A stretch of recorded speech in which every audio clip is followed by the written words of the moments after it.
Really? Yeah. Nice. We're live. For real though. Yeah? For real. Oh my Ugh. god. So I guess we'll fade in. Is this where we fade in? I don't know anymore. Yeah, so we'll fade in from here. And hello, and thanks for joining us. This is another episode of Sama x Kouhai.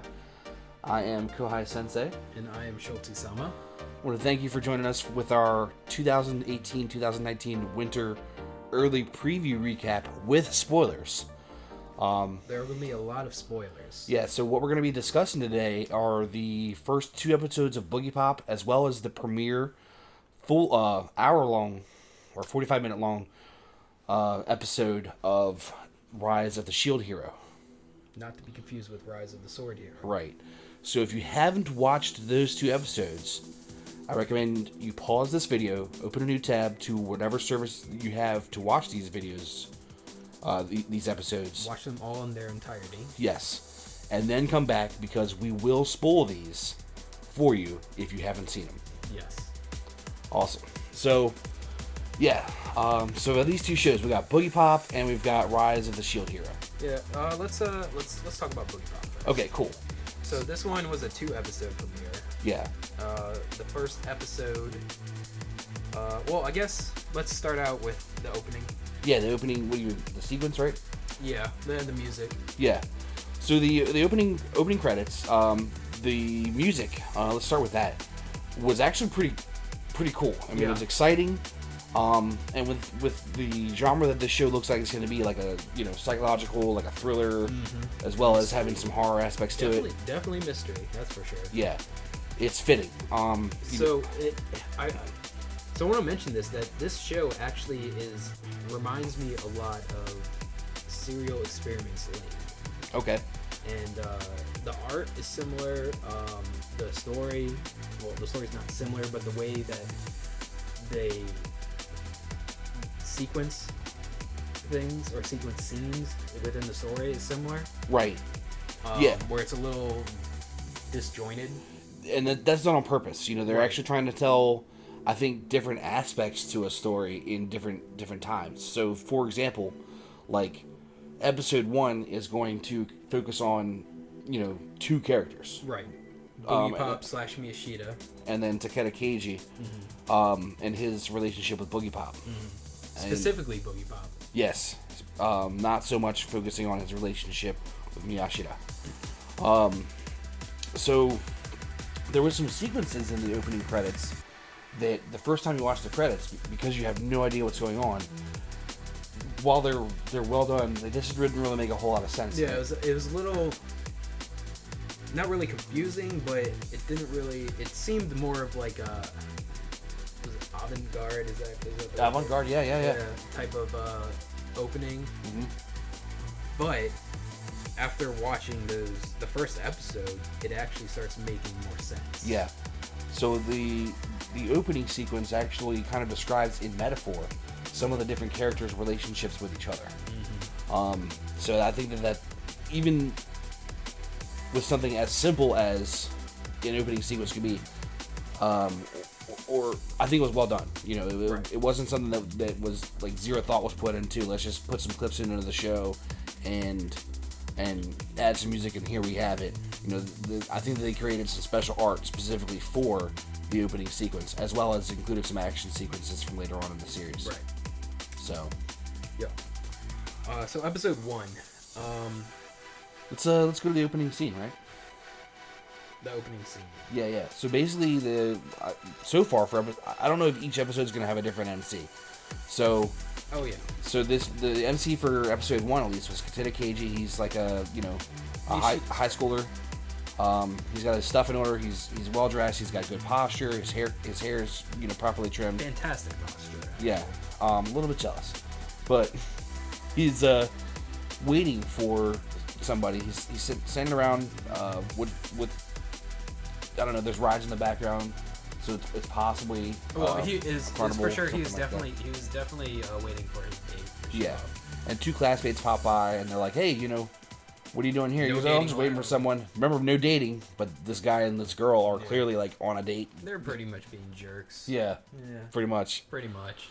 So he tries to reach out to his potential date. She never answers. It shows his phone and everything like that. So he starts wandering off. And along through the crowd comes this guy that's, he's got long, stringy hair. His clothes are torn. He's limping. He's crying. Yeah. Looks like he's homeless. He's just like, bumping into people. And everyone's just kind of like, if they notice him at all, they're just staring at him, kind of being standoffish. And in flies Boogiepop. Yeah. And you find out. Well, first you find out that she is a she. Yeah. And she starts castigating the crowd. She's like, "Oh my God, is this civilization? You see a person crying, and you just kind of stare at them. What is this?" And then she starts whispering and trying to comfort the homeless-looking gentleman. And stops crying and stuff like that. Yeah. And you also, at this point, Takeda is just staring at her the whole time, and you begin to realize that this person actually looks a lot like Miyashita, or possibly, well, it is Miyashita. But this we learn later. We learn later that it is Miyashita, and so I guess later on, after he stops crying, some police show up. Yeah, the police will be called, and they're gonna take this guy away, but they're rough with him. And Boogiepop's still standing there, and she goes, "Hey, look, he's not being violent with anyone or hurt anyone. You're being a little rough with this guy." Right. And one of the cops, leaves the homeless guy and starts walking towards Boogiepop, like he's gonna grab her.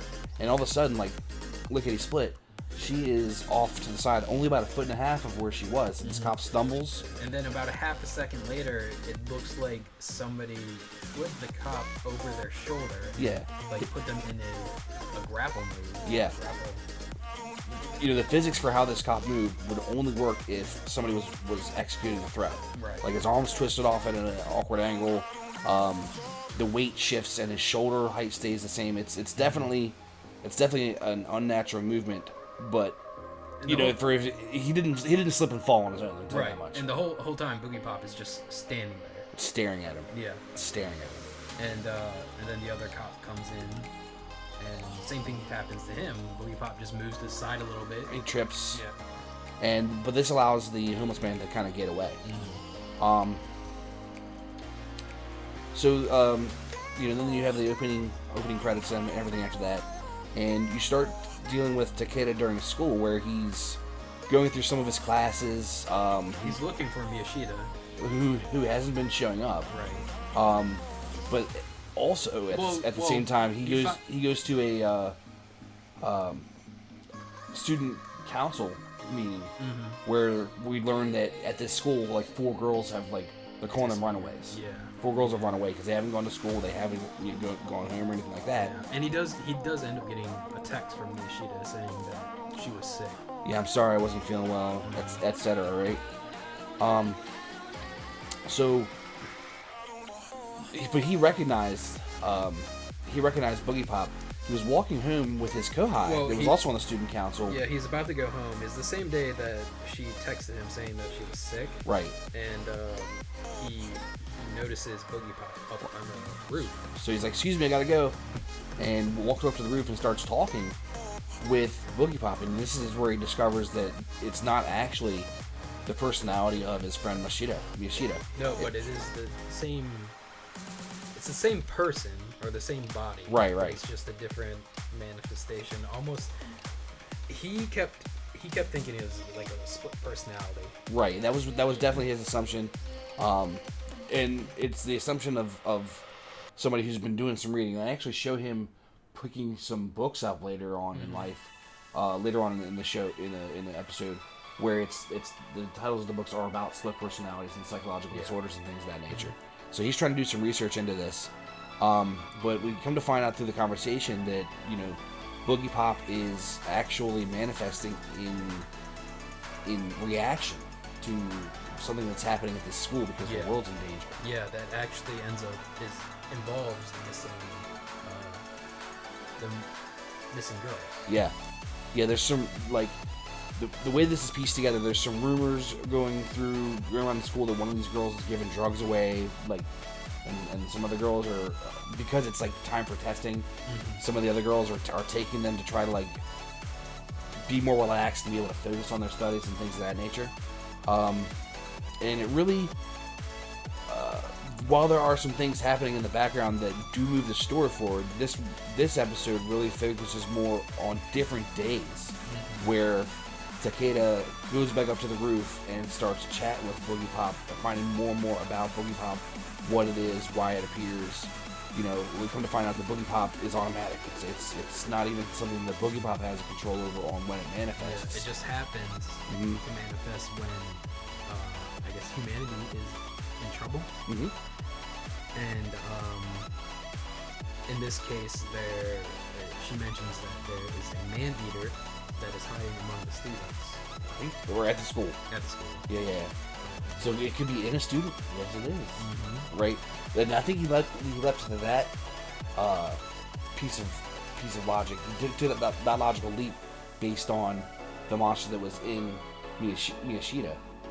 Well, she did. I'm pretty sure that she did mention that there was a man-eater at the school. That's what she called it, and that's what she was going to stop. But yeah, like a lot of the entire episode is pretty much their conversation and then their relationship, specifically Boogiepop and Takeda's relationship, where it starts to grow and they start talking more, and it gets to a point where at the end, Boogiepop is not in her usual getup. And I can see where she likes you though. she's just in the school uniform. Right. And Takeda mentions like, why are you in the school uniform? He's like, oh, well, the threat's over. I don't need to be here anymore. Right. I just wanted to say goodbye. Yeah, and like he's pretty upset about it. And Boogiepop was like, you know, out of all the times that I've come to this world, you're probably the only friend that I've ever made. Because most of the time else, you know, Boogiepop was just fighting. Right. So the first episode explanation, as well as the first episode by itself, is kind of disjointed. But to be honest, I think that the description doesn't do it justice with how it's put together. Right. So we're and also at the end, let's talk about what happens at the very end. The person that they meet. So once Boogiepop goes away, Miyashita comes back and she's back to her cheery self. I guess it's her cheery self. Right. And Takeda and Miyashita start walking home or walking out the gate, and in walks Nagi. Yukirana Nagi, who her name is? And she ends up shaking Miyashita's hand and introducing herself. Yeah. Which she was mentioned earlier in the episode about having been suspended. Yeah, she's mentioned that she was suspended. Oh, here's the other thing that was cool. Yeah, thanks for bringing that up. There were also other people that were asking, you know, hey, you know, if somebody was a serial killer, who would it be? Well, it'd have to be somebody that was withdrawn and had all these, you know... Someone who's full of himself. Basically like a... quiet type personality traits. Is more like a sociopath. Yeah. Kind of a personality. And everyone thought of this one girl, Nagi. Yeah. Yep. So, and that was the girl that... introduced herself. So it was kind of ominous at the end of the first episode. Yep. So that was a little bit of foreshadowing. Well, I don't know if I would say foreshadowing. Yeah, probably not. It's more like a weird left turn. It's a piece of the puzzle. Yeah. That you don't really understand until later on. And as we're describing this, because we've only watched episode 1 and 2, we're still not going to put all the pieces of the puzzle in that you guys may have noticed, and we're probably going to get some stuff wrong. This is all like introspection. Right. So, episode 2. Yeah. That one focuses on Nagi.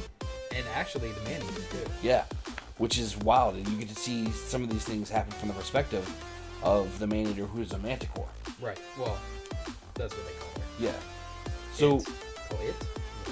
Through exposition, you know, the monster in the school is actually the man-eater, the manticore, and is a copy of Echoes, who is somebody we've seen before. It's actually that torn, ragged-looking crying person from the first episode. Yep. And through different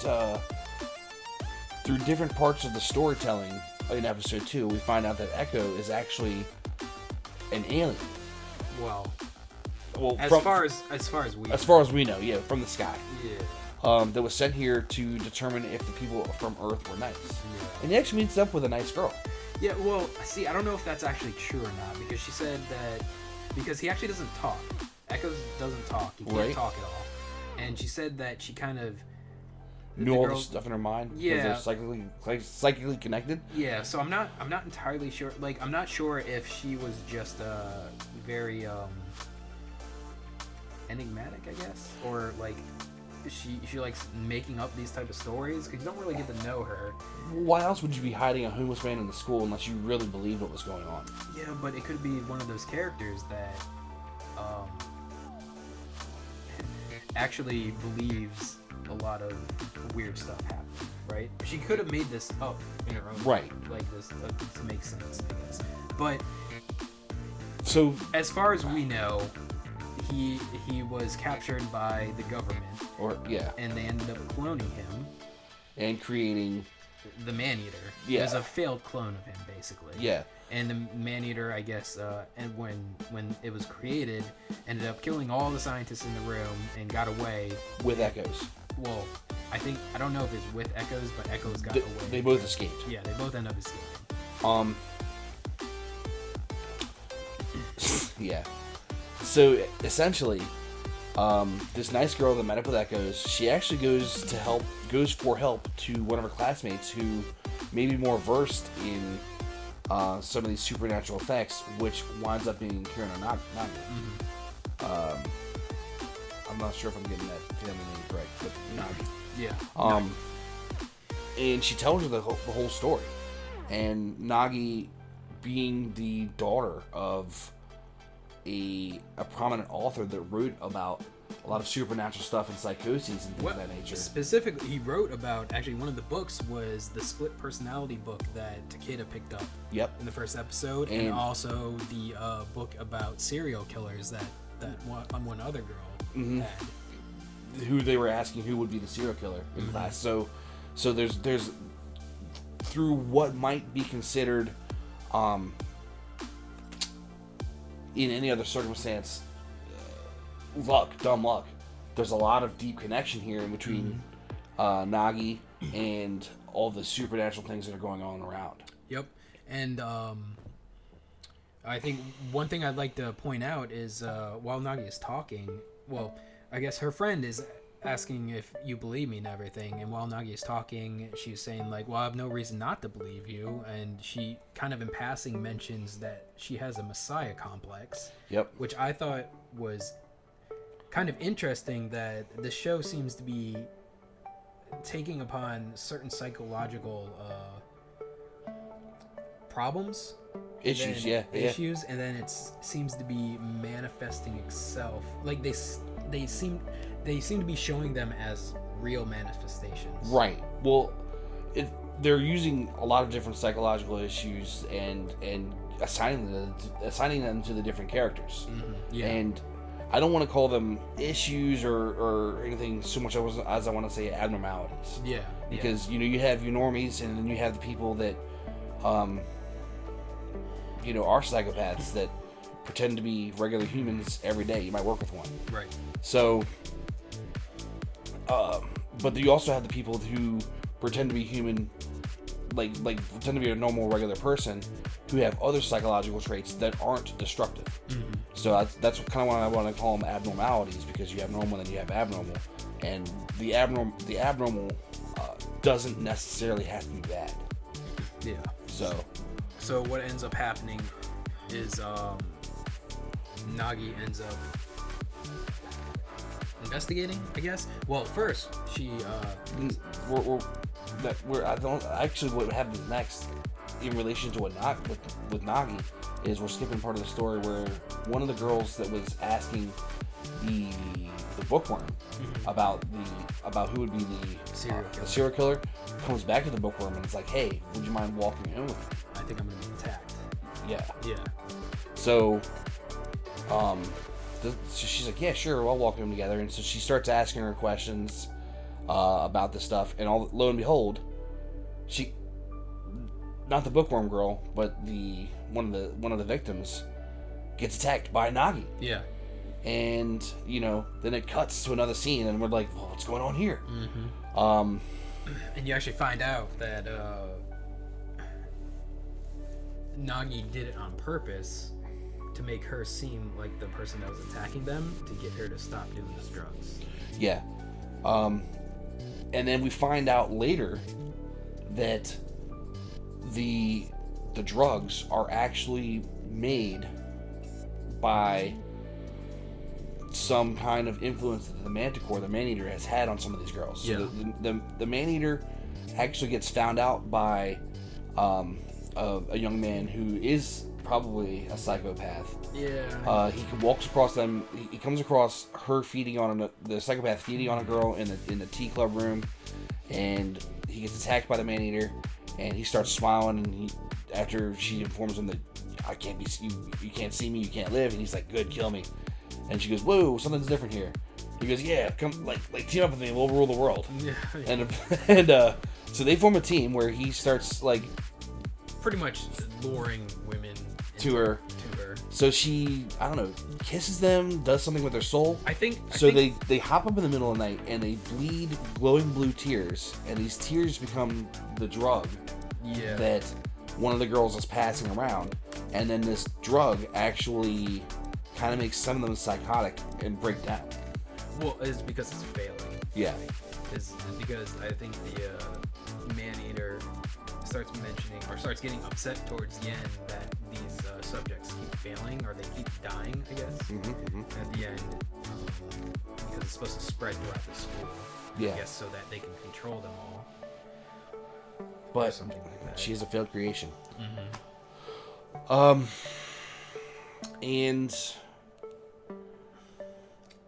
it I think after that,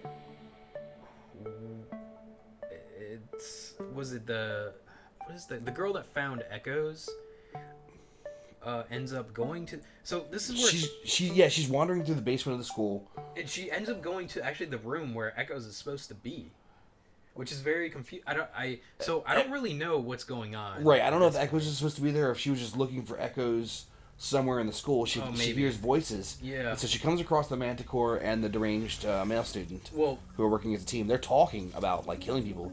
She goes, "Hey, Echoes," and then all of a sudden she gets her neck bit out. Yeah. It wasn't Echoes, and then the Manticore starts crying, and the dude just, I gotta commend the guy on his ability to not panic. Oh, the crazy person? The psychopath, yeah. Well, I mean, he's a psychopath. Yeah. So. But he just says, you know what? Just clean it up. Yeah. Yeah. So it seems like there's probably gonna be falling out with them. So I think we're starting to see the beginning of these girls starting to disappear. Yeah, and I believe after that scene where she ends up dying, it goes back to a scene where that girl is talking with Nagi again at the end, and Nagi ends up taking a pack of cigarettes from her shelf, and she says she's going to end up using this to get suspended so she can investigate. Yeah. I guess. And then you end up realizing towards the end that all of this is happening at the same time as the first episode. Yeah, it really wasn't until the second episode ended when I saw the pack of cigarettes. When I saw Nagi grab the cigarettes and I saw the scene where she purposefully got caught so that she could investigate, then I realized that the first episode, while it contained its own kind of story, and everything that happened in episode 1 happened in sequence, that there were a lot of other things happening all in the same time frame, and the scenes that happened in episode 1 were days apart. Right. You know. Or at least as far as we know. Yeah. Because, I mean, the first episode ends where Nagi introduces herself to Nishida. When she's coming back from suspension. Right. And then the second episode explains why she goes on suspension and how she got on suspension. Right. So it is a time jump series, and it's going to be a lot difficult to follow. It's very disjointed. I mean, it's obviously done on purpose. Yeah. To confuse the viewer, or to make the viewer keep asking questions. There's that, but I also think that it's it's following a specific character through their role in each of the sequences. Right, but it's still they still seem to be giving you things backwards. They could, yeah. I don't think you're wrong there. I'd like to, obviously, I'd like to see this all laid out in chronological order, but with the way that it's laid out, even with our conversation with as disjointed as it's been, it's more disjointed for the show because we're trying to make it so it makes sense. Yeah. Like, we have some dots and we're trying to connect them. Mm-hmm. Where the other show has all the dots laid out and they leave it up to you to connect it. So, 2 episodes in, Boogie-pop looks like it's going to be phenomenal. It looks like it's going to be very good. Yeah. So, I went and changed it from considering to watching on our live chart list, and I'm definitely looking forward to how this one's going to turn out. Oh, yeah. So, that being said, there was another show that we were also going to be doing. Do you remember the name of that show? It was Rise of the Sword Hero? No. You're always saying Sword Hero. It was Rise of the Shield Hero. Rise of the Shield Hero. Yes. So confusing. Yes, Tate no Yusha no Nariagari. Yeah, of course. How could I forget that? Of course. So, I initially, based on the descriptions that I read on the show and looking at the art, figured that this was going to be some kind of generic fantasy show that was, just going to take a particular trope where, somebody gets transported in from the modern world to a fantasy world. Universe. And, done a million times over, right? Yeah. We have an OP main character. I mean, you're not and I was wrong. You're not wrong. That's exactly what happened. Right. Yeah. But the way it happened. Oh my God. F. You know what this actually reminded me of? This first episode was actually, I won't say similar, but the way it grabs you is a lot like Goblin Slayer grabbed you in the beginning. Well, that and the first Sword Art too, when people started dying. Oh yeah, and the first Sword Art, yeah. Yeah. So this show, quality-wise, after one episode where it's a 45-minute special, it's not only so it's not only a 45-minute special, but there is no opening sequence and no ending sequence. Right. So essentially, all of the time that you have with this show for the opening is all show. There's no filler. Yep. There's no filler. Yep. So, but this one is actually laid out linearly, so it's going to be a lot easier for us to chat about it, as well as go through the high points. Again, spoilers. We're going to talk about sequences that happen in the show, and give our thoughts on these plot points. And you really don't want to be spoiled for this. No, this is quite likely going to be in one of the top 3 anime of this season, if not the number 1. Yeah. So, okay. Let's move on, I guess, to the first point that first thing I wanted to get into was all these that I'm going to bring up actually happen in order of what they happen in the show. Right. So I'm not going to be jumping around. This isn't Boogie-pop. Yeah. So the character introduction, I think it was actually pretty well done. You have a semi-generic character. He's in modern day Japan. He's a good boy. He's in college. He was allowed to stay at home and kind of live somewhat of the otaku dream because he still gets allowance from his parents based on his previous behavior. He said stated that he had a brother that was Breaking Bad, and he talked him back into living a good life, and so his parents, being grateful, allowed him to live the life of his choosing, which is pretty cool, I guess, and not typical if you're in college. Yeah, but he still went out and did things. Yeah, and he still went to college and all that other stuff too. So it's not like he was total otaku, but he. Yeah. But yeah, so he ends up going, I guess one of the days he ends up going to the library. Yeah, he starts looking at light novels. Actually, no, it actually begins with a dream. He has a dream sequence where he's in full shield wearing regalia. That's right. He's on this rocky beach. This ball bounces towards him, and he picks the ball up and hands it back to this girl that walks up for the ball. Who has little ears. Yeah. Furry ears. And then he wakes back up, and he's in the real world. Yeah. So that was kind of a Foreshadow. yeah. Yeah. And he ends up going to the library, and he picks up this book. I forgot what was the book? It was the Four Cardinal Heroes or something. Cardinal something.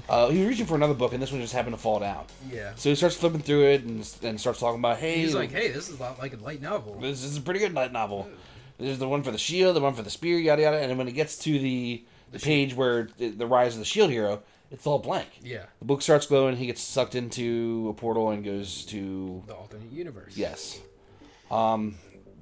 He shows up at the alternate universe. He's in this chamber. There's a magical sign, similar to most Japanese animes. Magical signs. Just think,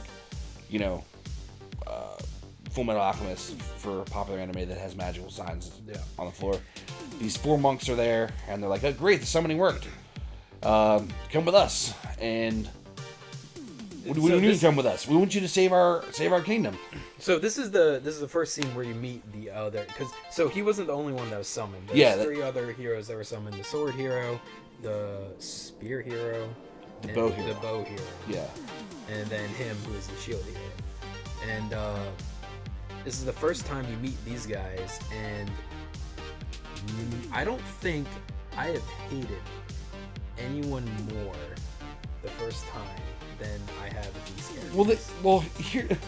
I don't know. Maybe I'm kind of a villain myself. These guys were like, "Well, you summoned us out of nowhere. You want us to save your kingdom? Well, what's in it for us?" But they did it in a very abrasive way. Like, it was very sure. But I mean, like, I'm gonna risk my life for you. What is in it for me? At this point, it was very condescending, the way that they acted. You're not wrong. Where the monks were like, the way that they were acting was almost like they were desperate. Sure, but they were also expecting everyone to just go along with it too. I guess. So but I don't know. For me, I was still uncomfortable at that point. That's where I started. The guys were a little open about it, but I couldn't fault what they were saying at all as far as like what's in it for me, because I'm gonna put my life's on hold. I'm gonna risk death, dismemberment, injury, pain, whatever, to save your world, and it's not even my world. Sure. All right. So, so they go and they talk amongst themselves, and they agree that the other 3, I should say, the other 3 cardinal heroes talk amongst themselves. Yeah, we'll hear the king out and we'll see what he has to say. Yeah. So the next sequence is them being presented to the king, in some kind of medieval castle throne room. Yeah, the king has them introduce themselves, and then starts talking, and then the sword heroes, the shield hero is like, whoa, wait about me. What about me? You didn't even give me a chance to introduce myself. Yeah, and then the king seems to be exasperated, I guess. Yeah. And lets him introduce himself, and then immediately starts talking again. Oh my god.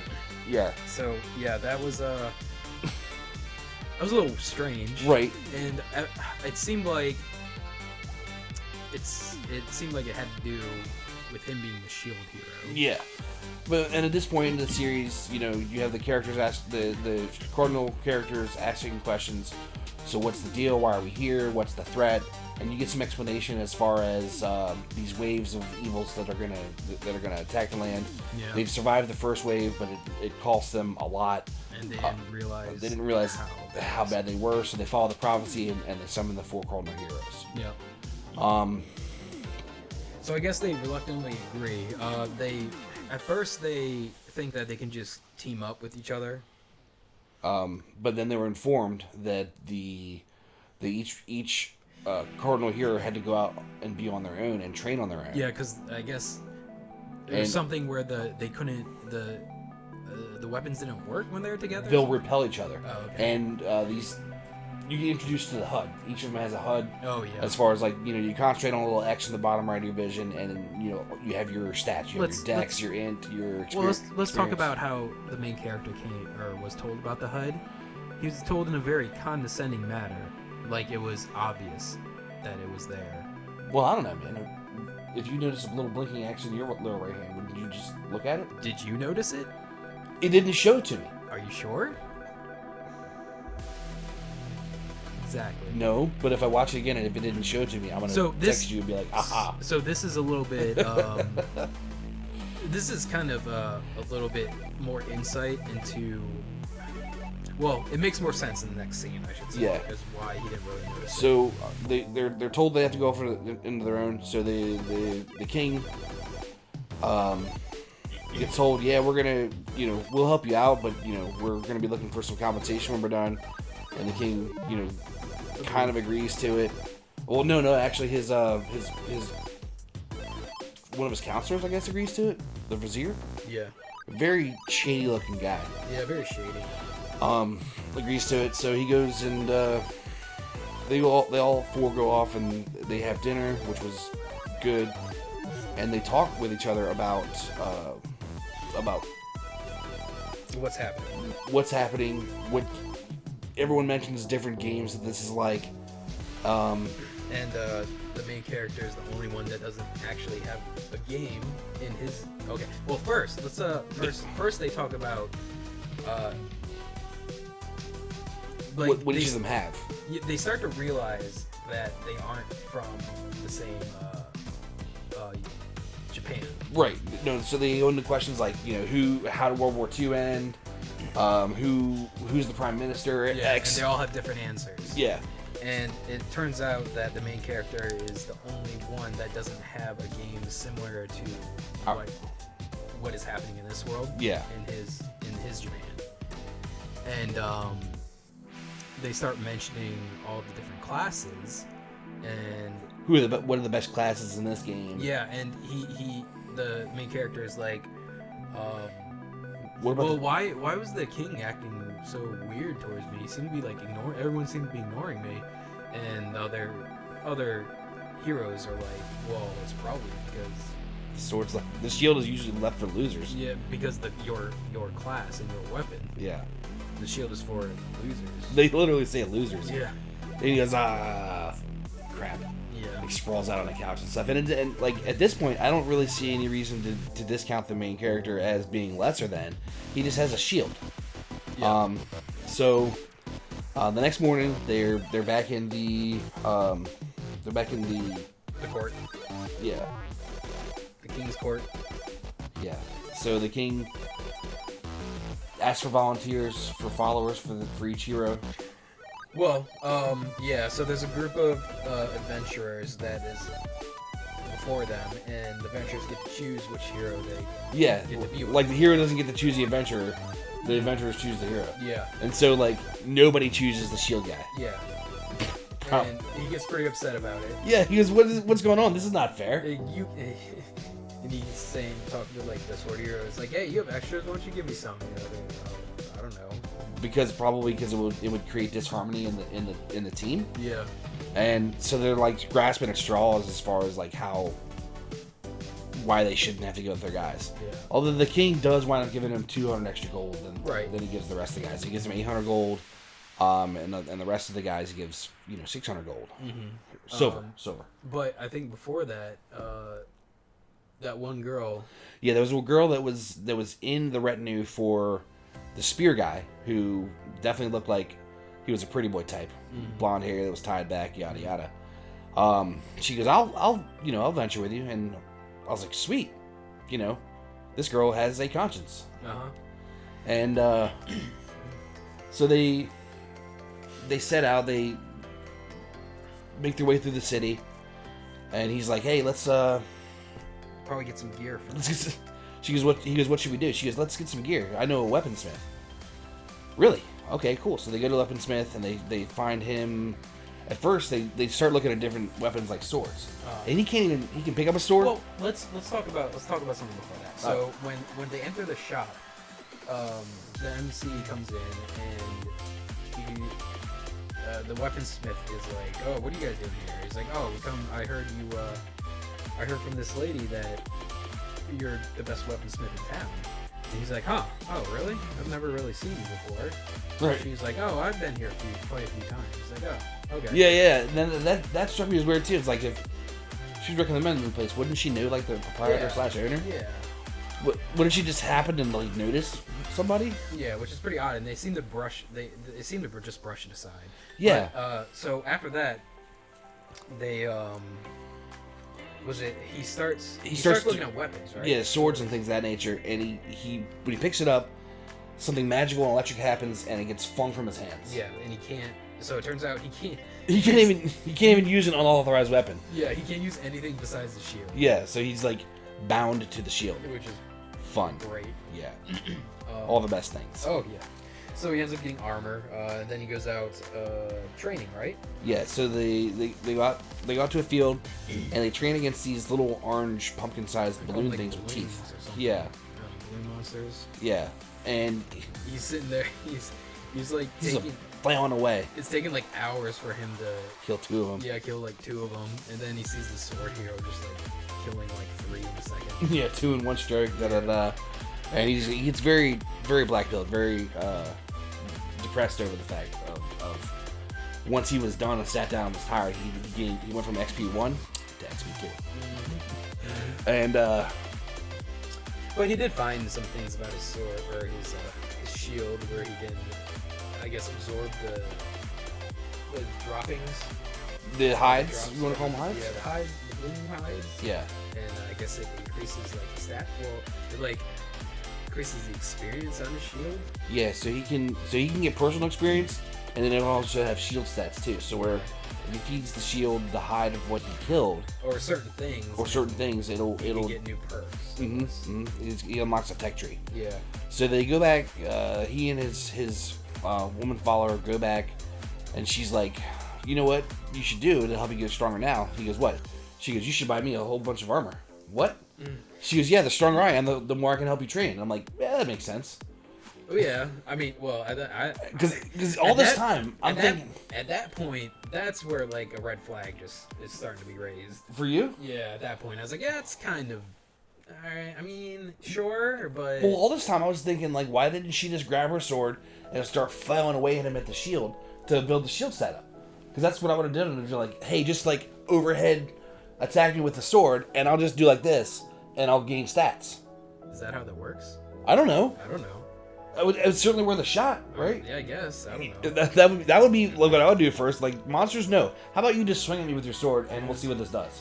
Yeah. Well, I guess they end up going back to the weaponsmith. Yeah. And she ends up picking out gear. For like 450 silver. Yeah. Oh my god. Yeah, 450 silver. Like, and it's good gear too. And he starts haggling with the shop owner. Yeah, not really. They're bad at haggling. Yeah, but It's 100% discount. ends up getting it. Yeah, for 450 silver. So, his first gear was like 200 silver. Right. His second gear was 450 silver. Yeah. So he's only got 150 silver left. Right.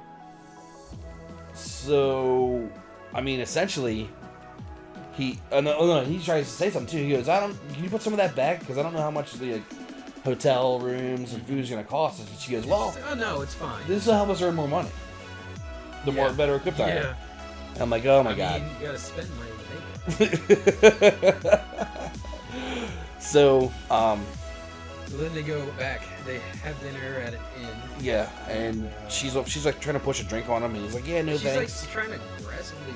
So after the whole buying the expensive gear, it sort of cemented my doubts in her. And then during that dinner scene, it made it feel like more and more that she was gonna. Well, see, There's gonna be some betrayal. she's got an explanation for everything. She goes, this is a matriarchal society. You know, nobody would dare say no to a drink from a woman. Yeah, to a drink from a woman. He goes, I just really don't like alcohol. Yeah. So I'm going to go to bed. I'll see you tomorrow.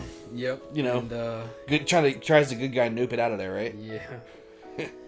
And then he wakes. No, we're skipping a point. So he actually does something a little smart here. Oh, he he takes puts some of the silver coins and stuffs them in his shield. Yeah, that's right. Because he can't seem to take the shield off. Right. He goes, man, I feel like a typical Japanese tourist stashing cash in different places, right? Yeah.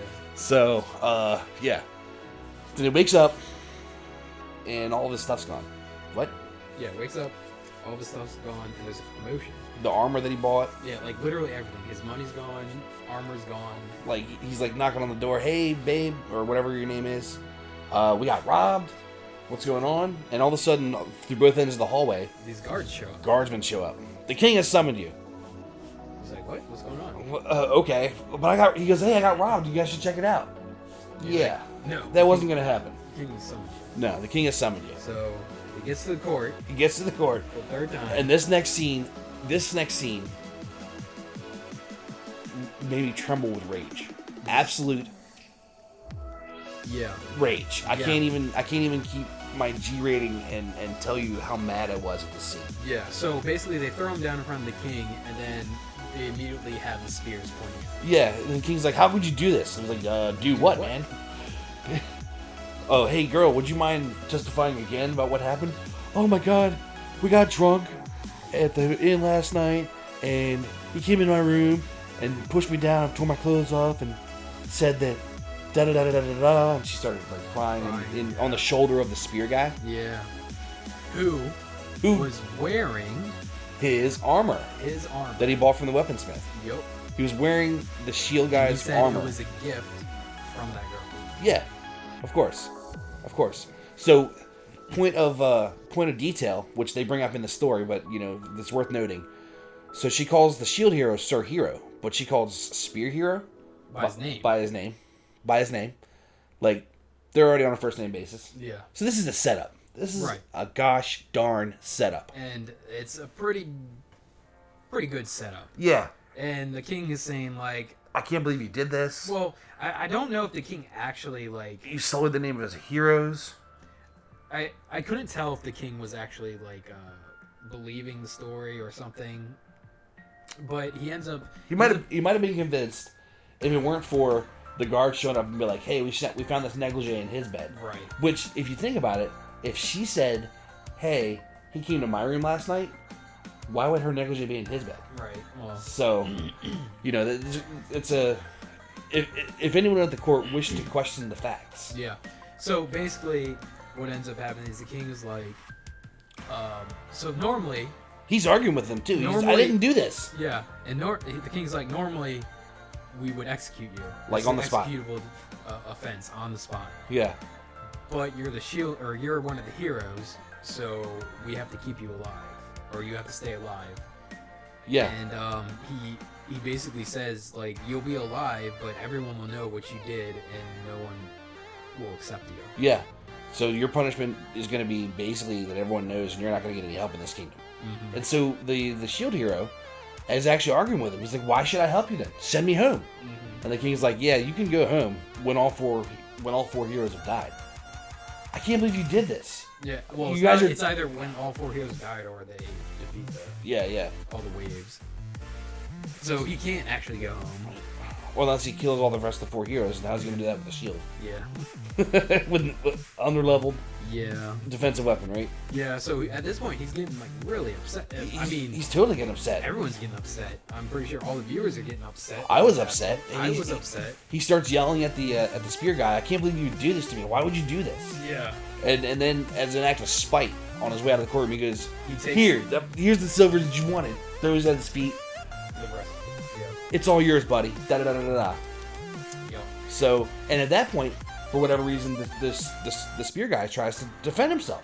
Mm-hmm. It's like, that's not what this is about. It's totally what it's about. Yeah. It's everything that it's about. Yeah, it was, so, it was actually interesting, because the whole beginning portion of it, I felt really uncomfortable with what was happening. Oh yeah. Like, it felt like something was going on. Well, no, you called out. "Oh, there's something's going on with that girl. Something's going on with that girl," and Yeah. I didn't like. Because they didn't make, at any point did they make it so that they were trying to know each other, you know? Like, normally No, if it it was- was one of the main female characters, there would be some sort of, like, Personal talk, yeah, but this was all about the business. right. So It is, like, there was no one like that at all. It Yeah, you're seemed not like wrong. He was all by himself. he gets thrown out of the castle. Okay, Yeah. it's okay. But basically, this whole thing just ends up destroying him. Yeah, he is almost a defeated man. He's completely Shoulder defeated. slumped. Like, literally has no money. All he has is, like, his raggedy clothes. Yeah, and this shield that he can't take off. And his shield that can't So take he's off. he's stuck performing a role for a world he didn't want to be at to begin with, and has literally just done its level best. Yep. to- And is to- the worst weapon. And, Well, that's because everyone says it's the worst weapon. We don't know if it's the worst weapon. I mean, the thing is, he has a shield to fight monsters with. Like, Right. it's Has he never played Call of Duty and done riot shit? Whatever. But anyways, so he's walking down the street and ends up the weaponsmith. So the weaponsmith like grabs him and he's like, I heard pushes him against the wall. I heard what you did. How dare you do to that girl? And instead of like begging for his life or anything, this man, Iwatani, Naofumi, we're gonna call him Naofumi, the shield hero. Okay. So Naofumi looks him in the eye. He's like, I didn't do it. You go ahead and do what you're gonna do. But yeah. Like he's still like that proves that I think he's still an honorable person that still wants to behave honorably. Mm-hmm. And so in the weaponsmith is an honorable person himself. He sees that. He's like, and he's like, you know what? Here, take this. You need this. Take this cloak. Yeah. Well, how much for the cloak? Because it's not. He's like, not about to take charity. Yeah, he's like, don't worry, it's free. 5 coppers.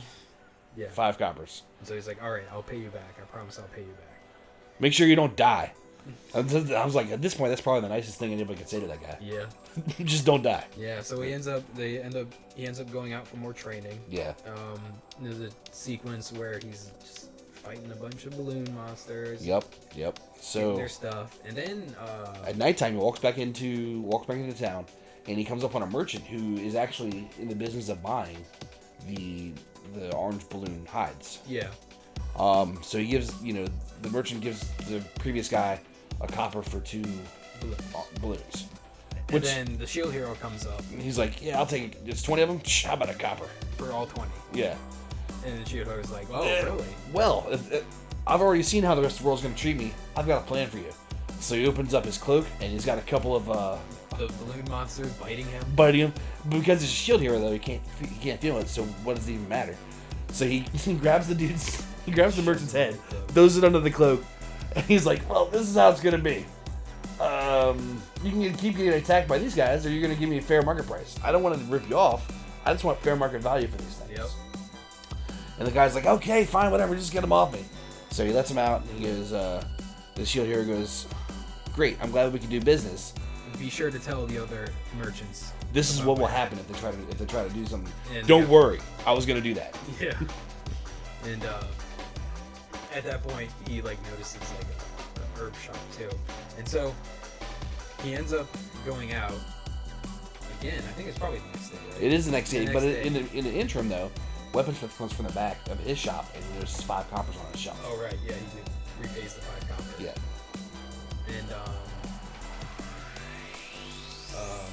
so after that, he does the next day training, and he comes upon some herbs. Yeah. Or I guess herbs that he saw from that herb shop. Yeah. And he picks them. Starts feeding them to his shield. Yep. And apparently, what happens with it is they become super high quality versions of the herb. Yeah. So you can use the shield on the herb, and it increases the quality on it. But when you start feeding stuff to the shield, it gains a different characteristic. Yeah. But if you master the characteristic that you were beforehand, the shield will retain the first characteristic. So you can constantly build different characteristics on this shield. Yeah, that which is kind of cool. Yeah. To be honest. So he feeds it to his shield, and it turns into a leaf shield or whatever, and that increases the quality of the herbs that he gathers. And so he gathers a bunch of these, and he ends up selling them to the herb guy. The herb guy for a good price. I think he got a couple silvers and a few coppers. Yeah, he got a pretty good price, and the guy was like, "Oh, that's really high quality stuff. Where'd you get that?" He's like, "Oh, it's just outside of town." He's like, "Oh, that's weird. I never knew any good stuff was there. It seemed to always be mediocre." Yeah. But then again, he's mentioning the use of that power of the shield. Yeah, so that works good. So that's the more training, and essentially, we're kind of breaking it down so it's short. There's really only one other scene worth mentioning, and this is one of the final scenes of the show. So after he steps out of the herb shop, he gets approached by, I don't know if this is a cross between the Monopoly Man and before that, I guess he goes to a bar. And these guys approach him saying, "Oh yeah. Hey, we'll join your team." And the guy's like, "Yeah, okay, cool." Yeah, basically they end up trying tricking him again. Yeah, give us the money. We'll certainly join you if you give us money. Yeah, and he was like, no, it's not going to happen. And then they try to attack him, and he still has those balloon creatures on him. So he sets them on him. The one guy pulls a knife, and because he Naofumi blocks with a shield, and then it actually repels the knife attack with force, throws the guy away. Oh yeah, that's right. Yeah. So it looks like the shield is powering up, even though it didn't give us like a magic spec end of episode. Your shield's level 3 and you're level 2, whatever the case is. It didn't give us any of that. But so far the shield it was able to repel a knife slash and throw the guy a good like 5 to 8 feet, right? Yep. So I thought that was pretty cool little subtle thing there. Yeah. Those guys end up running away. Because they were just brigands. Yeah. Yeah. And then the slave master shows up. Yeah, so Like a circus. He's like a circus. I think he's either, my first opinion on him was he was a banker of some sort, because he looked like a cross between a Monopoly man, some guy that ran an illegal fight ring. Well, it seems like he's like a ringer in the circus. The ringer in the circus. Yeah, the ringmaster. Yeah, the ringmaster. Yeah, seen what he was. And I mean, Dark circus though. Yeah, when he brought him to where he was. So he's like, hey, I have something that you want. Come with me. Accept my offer. And the guy's like, yeah, okay, I'll see what you got. And it takes him to like a circus. It looks like a circus tent. Yeah. And I walk in there and I'm like, what is this going to be? Some kind of show where people fight the Shield Master? Yeah. And I see cages in there. I'm like, was he going to fight beasts? Mm-hmm. And then they go into this explanation about like how there are demi-humans and they're treated like subhuman because this kingdom practices human supremacy. Yeah, he's basically a slave master, or he is a slave master. He is a slave master. And so he was like, looking for it was explained that through the runic magic, a slave master cannot harm or betray their master. Or slave. A slave. Cannot harm or betray their master. And that's essentially, that is what this guy needs right now. He needs a follower that he can trust. Yeah. And while it's dark and while it's frowned upon, it's the most secure thing that he's got for him. Yeah, but then he ends up coming across this one cage, and it seems to be this small girl, this small demi-human. Mm-hmm. With barriers. Yeah, barriers, I guess. And from the way that he looked, because after that, it ended. Yeah, it ended after that. It did end after that. And so she looked very similar to the girl that you saw at the very beginning of the dream. Mm-hmm. And also from his face, it made it seem like that he was kind of disgusted with her being there. The fact that someone so young was there, I guess. There's that to it, but I mean, if you look at his facial expression ever since his last foray into the castle, right? But it was negative, dude. The thing is, he's always, even so, he's always held himself as a good person, Yeah. Everything he's done, like, he didn't threaten the merchant saying that he wanted a good price. He just said he wanted a fair market price. Right, and he also didn't threaten the kingdom with not going to help you unless you compensate me. Right. And he actually said something to the other heroes about their tone with these guys. Yeah. So it seems like to me, it seems like either he's gonna buy this girl and then attempt to release her, or he's gonna give her he's not gonna treat her like a slave, basically.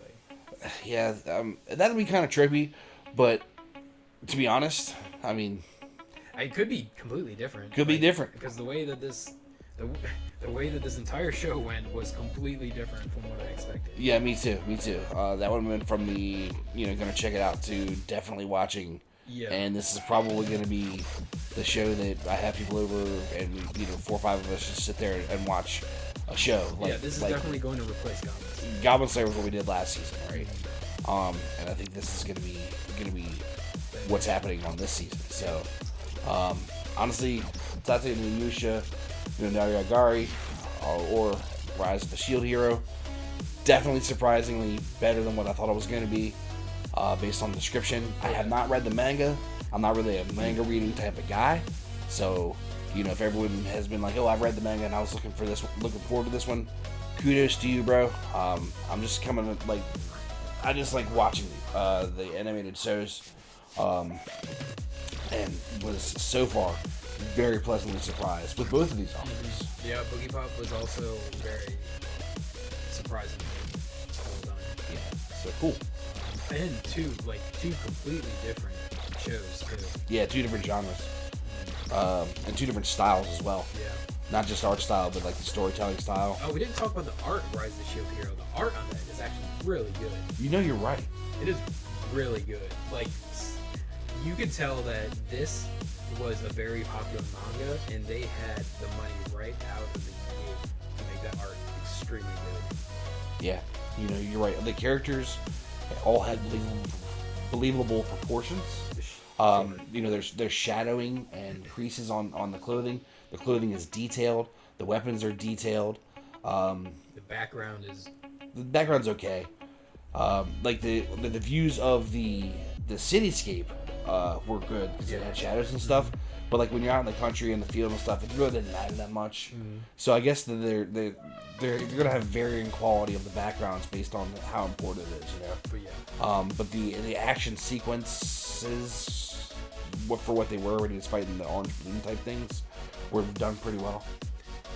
Yeah, well, I mean, it's just some flailing arms, but yeah, but it seems to be kind of seems to match his skill level. Yeah. No, like as far as like it showed him being poor skill, but it was animated well. Right. You know, it's not your typical like 12 to 15 frames per second anime that tries to fill 30. This one's done, I think, at 30. Right. So yeah, both these shows very pleasantly surprised. Also very high quality on both of them. So, as a matter of fact, I was looking at some of the cityscapes for Boogiepop, and I was thinking, is this a photo? You know? Oh yeah, yeah, that's true. Yeah. So, definitely good stuff. So anyway, wanted to thank you guys for joining us. This was the preview weekend recap of Rise of the Shield Hero and Boogiepop. You know, let us know what you thought about the shows. You know, definitely want to see if we can interact with you guys and have a discussion. So aside from that, thanks for joining us. I'm Schultzie-Sama. And I'm Kouhai-Sensai. You guys have a good day.